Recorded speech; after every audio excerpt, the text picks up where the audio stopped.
Canada is a vital supplier to our southern neighbor. We represent around a quarter of the U.S. market. Let's be clear. Canada does not dump lumber into the United States. And we will continue to make the case that these current and proposed duties are unjustified. Despite that positive meeting at the White House a week ago, those U.S. tariffs on Canadian wood and furniture took effect at midnight. And people in the industry say it's already hurting. With the additional levy added at midnight, lumber producers now face 45% tariffs on softwood.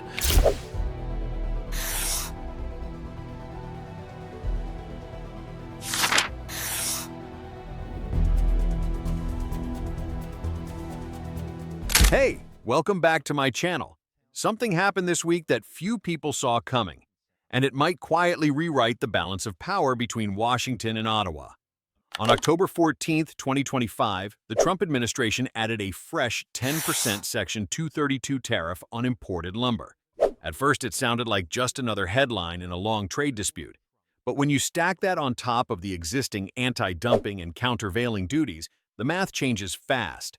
A total tariff burden of 45.19%, the steepest level since the softwood lumber battles of the 1980s. Officials in Washington framed it as a show of strength, a way to protect American workers.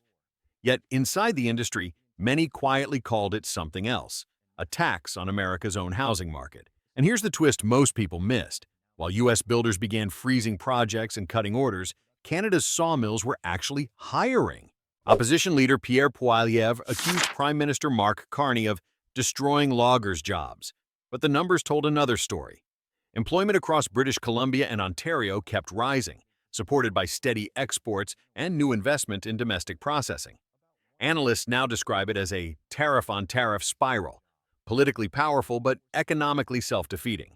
So what really happens when a policy designed to punish Canada ends up punishing the U.S. instead?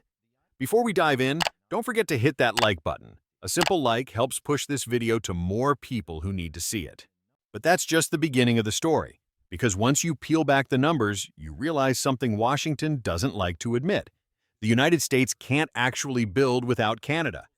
Roughly 1/3 of all lumber used in American construction has to be imported, simply because domestic production can't keep up with demand.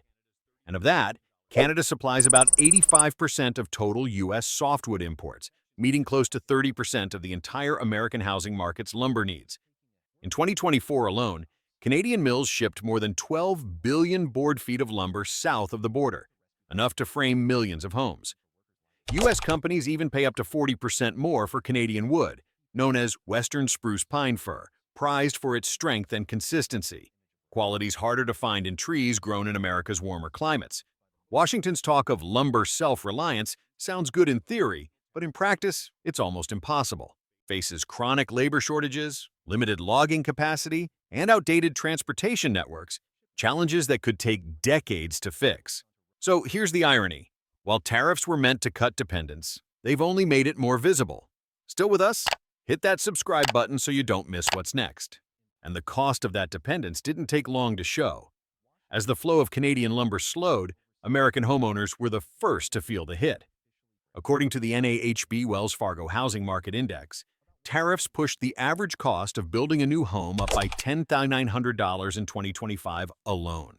For families already squeezed by rising interest rates and inflation, that price jump was enough to delay or cancel construction plans entirely. Building material costs in the U.S. have climbed 34% since 2020, far outpacing general inflation. Yet, domestic sawmills are still running at only 64% capacity, unable to fill the gap left by reduced Canadian imports. What was once the cornerstone of the American dream, the idea that every family could afford a home, is now being suffocated by the very policies meant to protect it. America First has, in practice, become America paying more. It's a paradox that's hard to ignore. A tariff meant to defend domestic producers has ended up taxing the very people it was supposed to protect. While Washington doubled down on tariffs, Ottawa moved in the opposite direction, quietly, strategically, and without the spectacle of press conferences or political theatrics. There were no fiery speeches or public threats. Instead, Canada did what it often does best. It planned, calculated, and executed. Rather than reacting emotionally to Washington's trade pressure, Ottawa answered with policy, crafting a comprehensive framework to protect its forestry sector while preparing for a future beyond U.S. dependence. The centerpiece of that response was a $1.2 billion support package designed to shield softwood producers from the shock of U.S. duties and stabilize the broader supply chain. Roughly $700 million of that funding came in the form of short-term loan guarantees, ensuring mills could keep running, workers could stay on payroll, and communities built around forestry didn't grind to a halt. The message was clear. No sawmill should close simply because of temporary cash flow pain caused by another country's politics. The remaining $500 million was allocated to innovation and modernization, an investment in engineered wood, advanced processing, and high-value product lines like cross-laminated timber that position Canada at the forefront of sustainable construction materials. These measures weren't just about surviving a tariff war. They were about transforming a traditional resource industry into a high-tech, low-carbon growth engine. But perhaps the most ambitious move was domestic. Ottawa tied its trade response to a broader national objective, building 500,000 new homes per year over the next decade. This housing strategy wasn't only about affordability. It was also industrial policy in disguise. By expanding home building, the government effectively doubled domestic lumber demand, creating steady jobs, stimulating local economies, and reducing exposure to the volatility of U.S. markets. In essence, Canada reframed the entire conflict. While Washington's tariffs sought to limit, Canada's policies sought to adapt. It turned a moment of confrontation into an opportunity for renewal, proving that economic resilience doesn't always come from fighting louder, but from thinking longer. If Washington's move was about cutting ties, Ottawa's answer was about rebuilding strength. What began as a reaction to U.S. tariffs gradually evolved into a national strategy for self-reliance, or more precisely, resilience. Through its forestry transition plan, the Canadian government outlined a roadmap to shift the industry from dependency to sustainability. About $50 million was set aside to retrain more than 6,000 workers, ensuring they could adapt to new technologies and green production standards. At the same time, policy incentives encouraged sawmills to move up the value chain, investing in reinforced timber, cross-laminated wood, and other low-carbon materials increasingly in demand by global construction markets. These efforts weren't just about surviving tariffs. They were about preparing for a post-tariff world.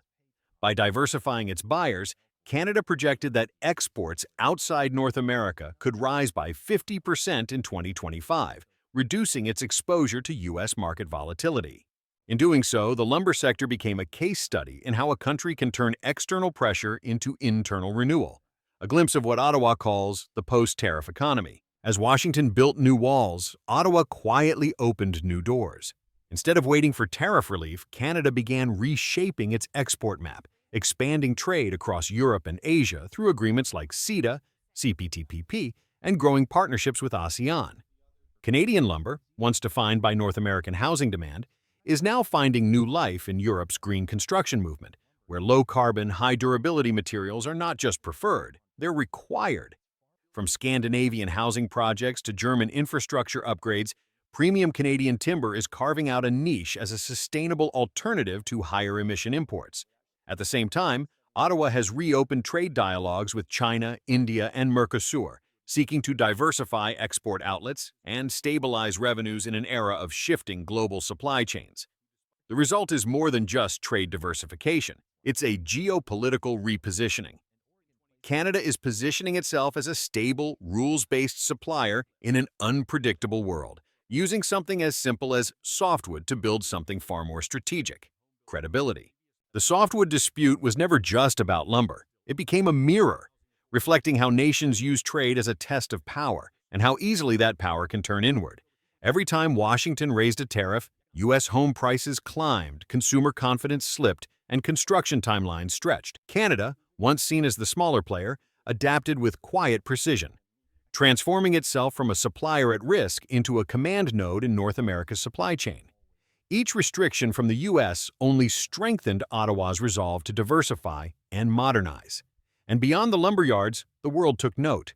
From renewable energy to critical minerals, other nations began learning how to move around America's trade walls, building alternative routes, partnerships, and markets.